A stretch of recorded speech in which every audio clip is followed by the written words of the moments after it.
Ladies and gentlemen, hey, hi, how you doing? Welcome back to the channel. Thank you so much for stopping by. The current sniper meta in Warzone is actually pretty competitive because of the changes that they obviously made with the Black Ops 6 Warzone integration, where any bolt action sniper in the game has the potential to one-shot within its max damage range, which means you've got a bunch of different options depending on what you like the feel of and what you're comfortable with. You can have a great one-shot sniper setup, but today I wanted to break down the new top 5 best sniper loadouts that you should be using right now, starting first with a pretty fun one, the brand new AMR mod 4.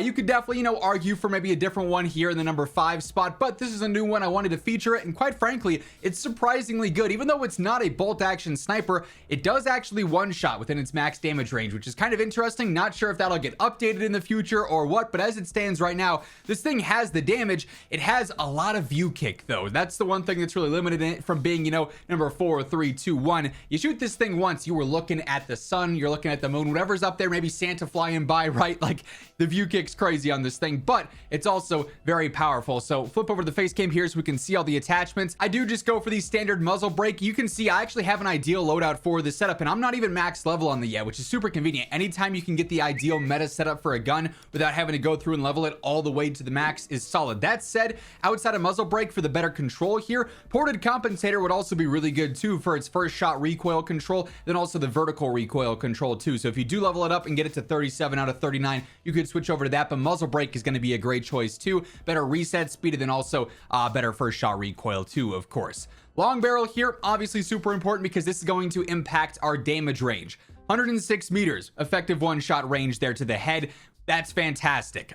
In and of itself, one of the better one-shot ranges that we have in the game, and it just so happens it falls on a weapon that isn't even bolt action, which is pretty convenient. I also like the precision pad stock on here for the aiming idle sway benefits that it offers. Also some horizontal recoil control. Any control you can get with this thing and how the view kick works is going to be solid there. I also go for the quick draw rear grip, pretty self-explanatory on this, but the faster ADS is obviously clutch. With this, we end up having a 545 millisecond ADS. That's about standard for pretty much what most the snipes are in this game. And then lastly, overpressured is currently like weird in the menu because the pros for it are bugged, but in game, despite the fact that it only says there's 700 velocity, it feels like it's almost hit scan. So like something weird's going on at the velo. I imagine they'll fix that, but once they do, obviously overpressured will be the go-to here for sure for the better velo. This is a gun I also think you could benefit from using gunfighter on too. If you wanted to throw on an additional optic and change it up from the default one, that'd be a solid choice there. You could throw on an extended mag as well if you wanted. And then even like with a comb here, getting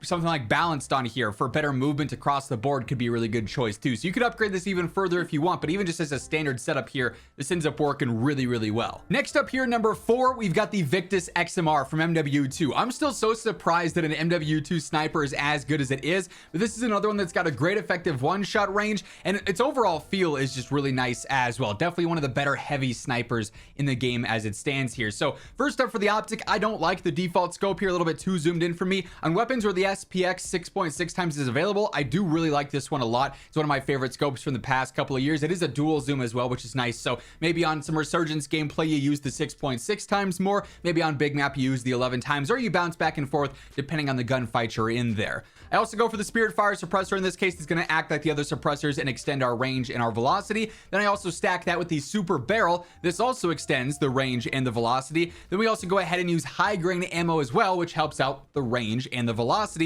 Then you end up with a weapon that's got some pretty insane stats. So an 86 meter effective damage range and almost a 1200 velocity. So you're not going to have to worry much about bullet drop or bullet lead. It's going to feel very hit scan like for a lot of the fights you're going to get into. And of course, within 86 meters, you can one-shot headshot with this thing as well. So it's going to be one of the easier snipers to use as well because of that. Lastly, I do go for the Rise 50 stock on here just to get some mobility back with some ADS speed on there. This one's going to end up being 578, so not too much slower than the AMR mod 4. And like I said, that's pretty much sort of the standard area around 500 to 600 typically is where you'll see a lot of the heavy snipers right now. And as we are going through all the weapons and setups here today, quick reminder, if you do enjoy the video, you find the information helpful, a like rating is always seriously appreciated. Really does help grow the channel and share it around to new viewers. And if you happen to be one of those new viewers, you want to guarantee that every single day you're in the know for everything going on in COD, this is the #1 place to be. I got you covered with news, updates, patch notes, and of course meta breakdowns like this. so feel free to hit that subscribe button and turn on those post notifications. Now, while we focused a lot on heavy snipers so far, and spoiler alert, we'll continue to do so, the Kar 98K, even though it's a marksman, let's be honest, it functions as a sniper, and it's definitely the most aggressive out of the bunch. I personally love this for Resurgence. It's kind of my go-to sniper right now. Pairing this with like a Bison or an MCW conversion kit, something like that, it just feels so good for aggressive gameplay here. So for the optic, I like the Antless AS7. I ran this all throughout MW3 Warzone, so I'm just super comfortable with this optic. Now, as always, if there's a different scope you like more, feel free to run that in any situation.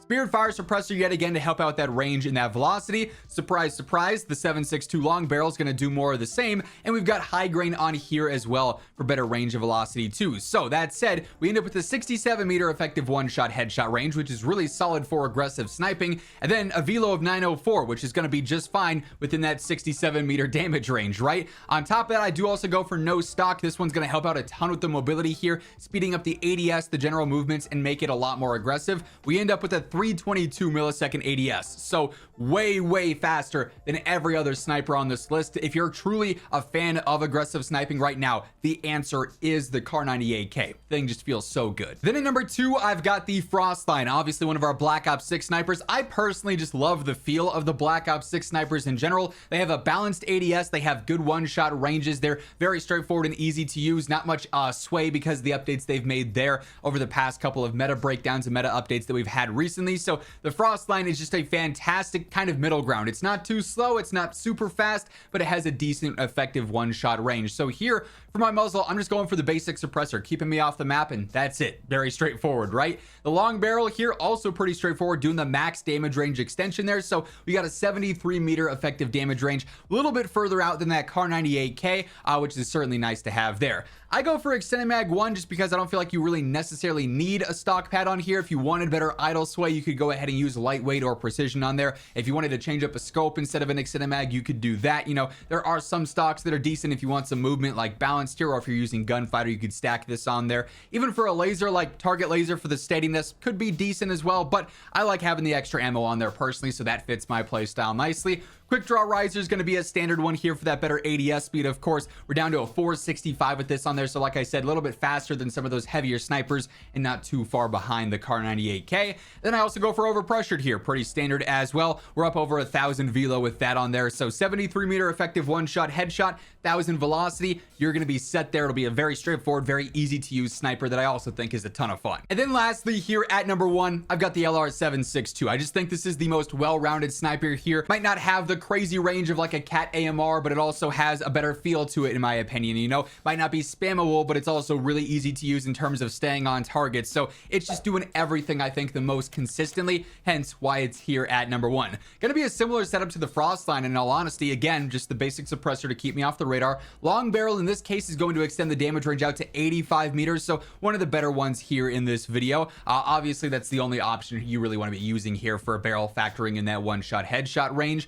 No underbarrel in this case, but again, if you wanted to run gunfighter, you could use something like lightweight or precision for the idle sway. Extended one here as well, why not? Get up to 7, you don't have to worry about reloading as much there. Quick draw rear grip for the better ADS will knock this down to a 520, so not only do you have a really good damage range, but your ADS is not that slow either. And then again, I've got overpressured on here for a velocity of 1058, so easy to use, not much bullet drop or bullet lead factored into that one-shot headshot range, and it's obviously going to be ideal with like the idle sway and handling and everything there as well with the BO6 you know, properties there. So the sniper meta has tons of choices. We could go even further with this video, quite honestly. You know, things like the Moors are still feeling good. The Cat, as I mentioned a bit ago, really good as well. There are so many options here. Bolt action snipers feel really strong this year, which is definitely fun for fans of that sniping meta. But that's going to wrap things up for this one. If you enjoyed the video, be sure to drop a like on it. And of course, if you're new here, you want to guarantee you are always in the know for everything going on in COD, be sure to hit that subscribe button on your way out. But once again, thank you so much for tuning in. And until next time, take it easy, have an awesome rest of your day, and I'll catch you later. Peace out.